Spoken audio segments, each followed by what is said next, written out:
If we evolved from monkeys, why are monkeys still monkeys? Well, one day at a zoo in Texas, a baby monkey was born, and everyone noticed right away something was very different about this chimp.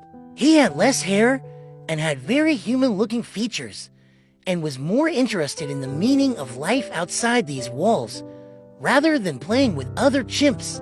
The staff noticed the chimp was getting picked on and treated differently from the other monkeys, so they decided it was time to relocate this chimp to its own exhibit.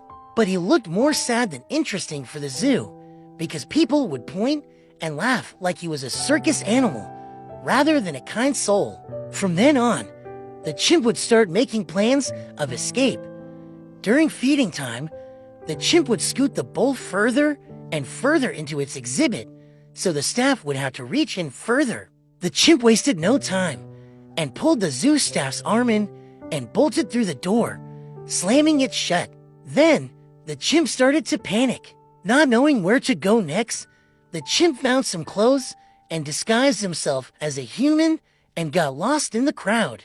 The zoo staff searched around, but the chimp climbed into the bottom of a baby stroller.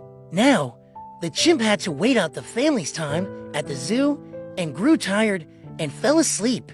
Later, the chimp awakened and looked around the room and noticed it was very colorful and bright and filled with lots of toys, unlike his home at the zoo. So, the chimp soon realized he was in a child's room and started exploring things around the room, playing with toys, looking at books, jumping on the bed. Then, suddenly, the door opened and the dad walked in and said, "Look, honey, who's finally awake?" She ran in excitedly and picked the chimp up and gave him a hug.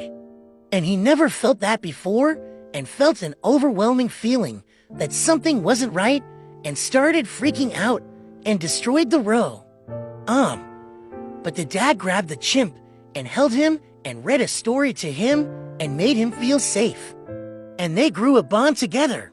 The chimp later found out by looking through the home and at pictures that this couple actually couldn't have children and would take a baby doll to the zoo to feel like parents, like they've always wanted to be.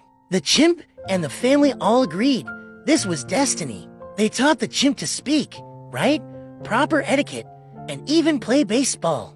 The chimp lived with them for many more years and was homeschooled, but often wanted to explore as he got older. So, he decided to walk to the park to play baseball, and a local coach who was also at the park